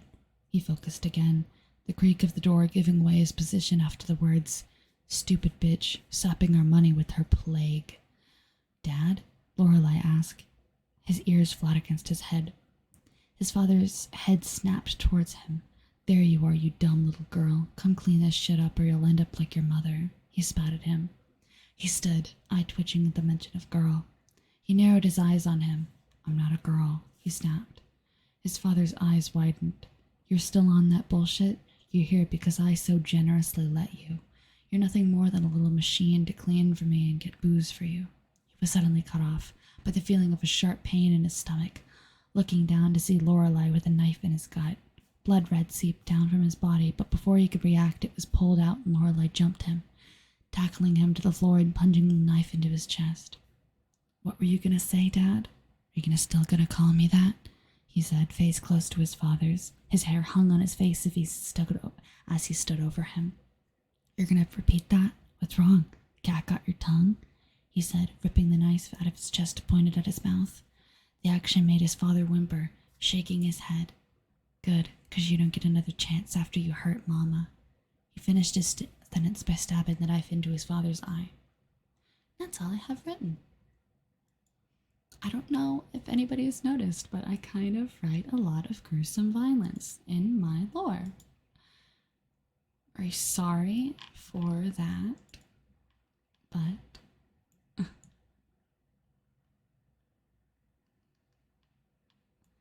it'd be like that. I like to write graphic depictions of violence in a lot of my stories because I can't look at it. I get very squeamish at blood, which is unfortunate because I'm a vampire.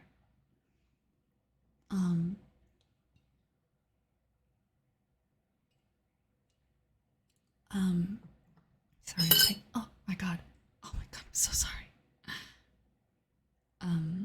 But I like to write depictions of violence instead of actually looking at it because I get squeamish from blood, right? The irony. That irony.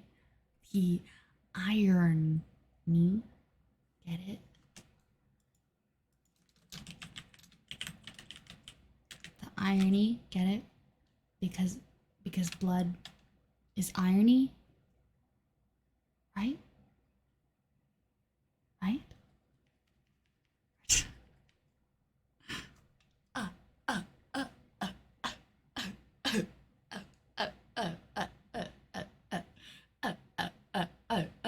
No, don't go to sleep. No, you're too sexy.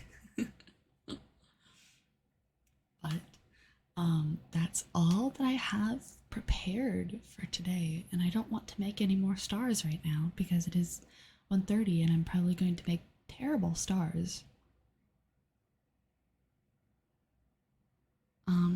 But I hope everybody has a very nice night. I hope everybody has a very, very, very, very, very nice night. I, sadly, I'm sleepy. Smack the shit out. Just smack the shit out of the bike for like 30 seconds. That's very solid ASMR. I mean,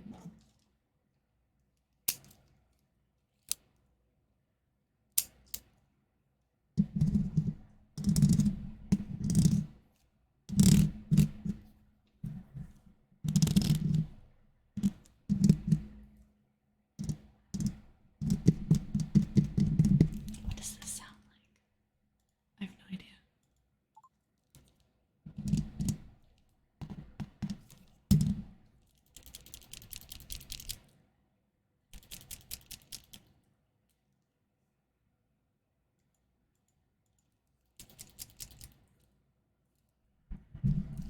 Oh,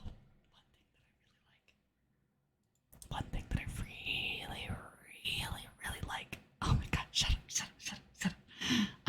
I have it on so I can hear myself. Like whenever I need to. But I really like mic covering.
really like, this is so stupid to admit. I like,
POV, you have matching profile pictures.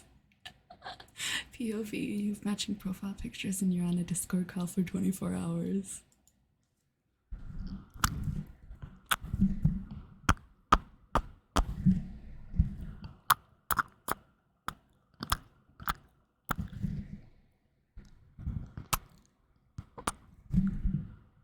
Mwah. Mwah. Mwah. Mwah.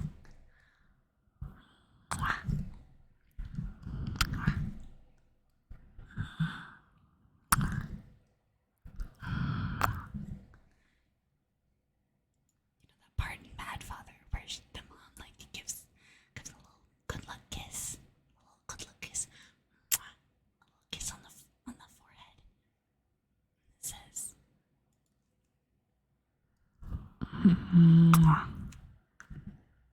may your whole life be wished well.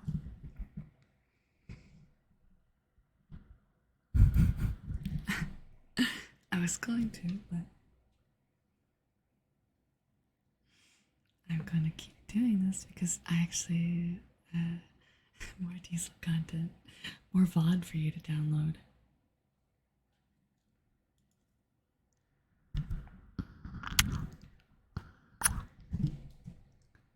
I really like Vox Alchemist streams, but they're very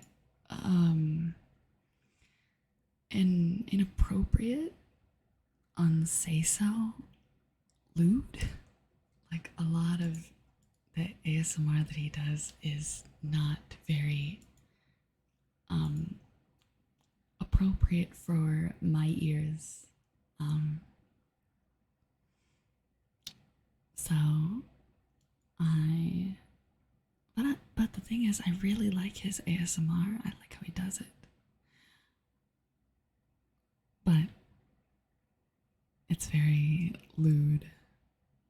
So I like to do ASMR emulating people, and this is definitely a time where I'm emulating his ASMR rather than doing my own, because I love like the little kissy lewd ASMR. Yes, like it's so embarrassing and so no, I'm not gonna explain. This is a this is a say so. No, I'm not gonna demonstrate. No, absolutely not.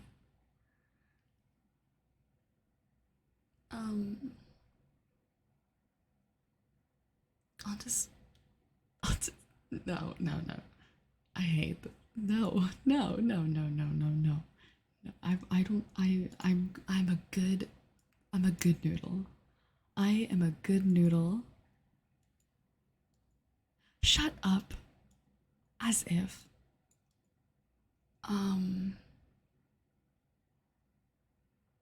But I like the I like the sort of way that he talks in his ASMR. It's very slow. I personally don't like very slow ASMR, but I am a very slow person. You know, as you can see by my eyes blinking one at a time.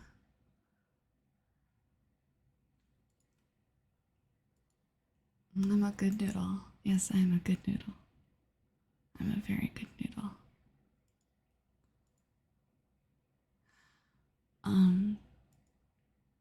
But I do love like kissing ASMR. It is so good. I love fast and chaotic ASMR. But I love like kissing ASMR. I love because it's got good mouth noises. And I love mouth sounds ASMR. I'm like #1 fan because I love eating ASMR too. Like fuck, dude.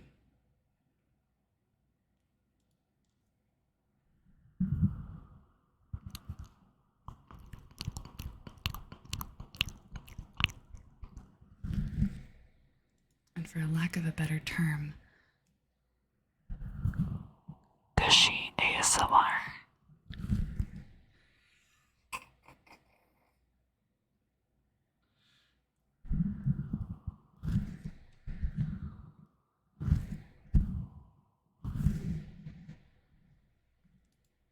I wonder if I can get the gain up so high that you can hear my heartbeat.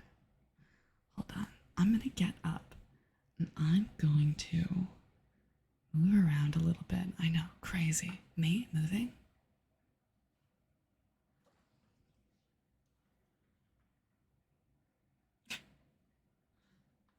I start to do push-ups like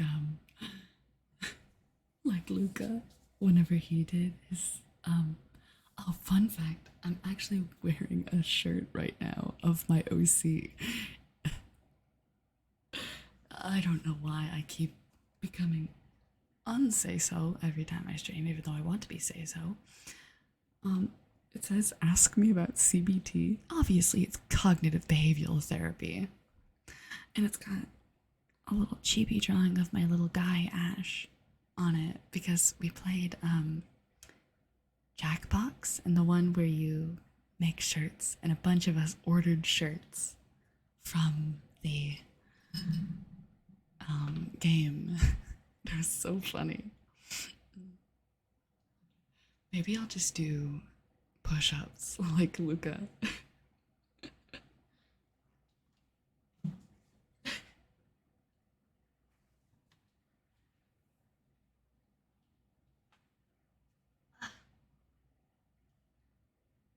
One. Oh God. 2,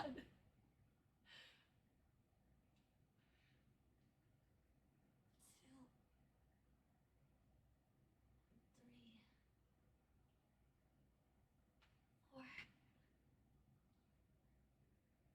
5. Okay, that's it. Heart rate. Oh God.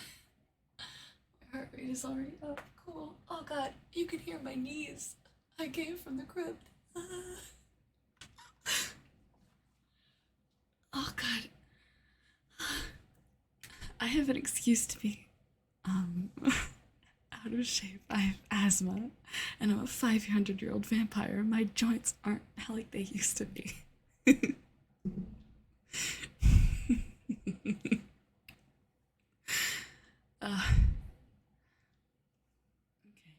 My gain is all the way up.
I forgot that I'm dead.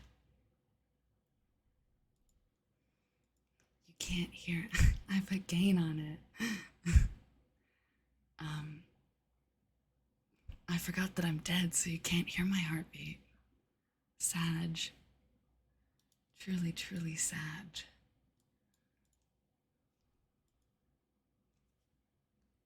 Let me move it back.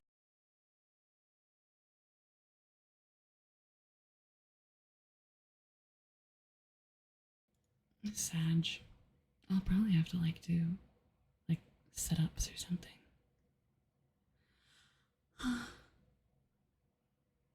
To even make my heart rate fast. I remember whenever I was watching one of the Luca's streams for ASMR, he did 50 push-ups or something. I swear to God.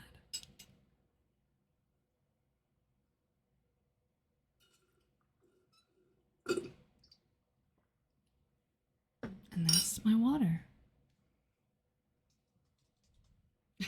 Hold on. That's my thighs. It's so hot in my house. Oh, it's 87. Yeah, he did 50 push-ups or something. I don't even remember. I don't know if that was Luca or Slimesicle. They do a lot of fucking push. I'm pretty sure Slimesicle did push-ups for subs. What it works. It worked. I'll probably do sit-ups for subs or something. That'd be funny. I'd do sit-ups for subs. I do want to play Ring Fit on stream at some point. Because that's Pog. Then I'd have to get a capture card or something like that. I don't even know how it works. I really don't.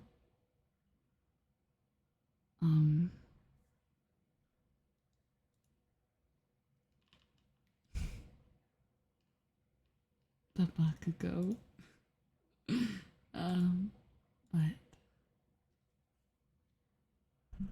if you don't mind, I'm going to end stream now. It is 1:43 a.m.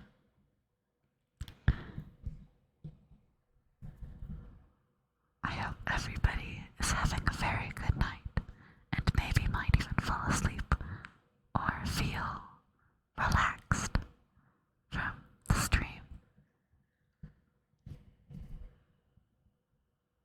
If not, I'm very sad to hear that, but Luna Bloom is very good at ASMR,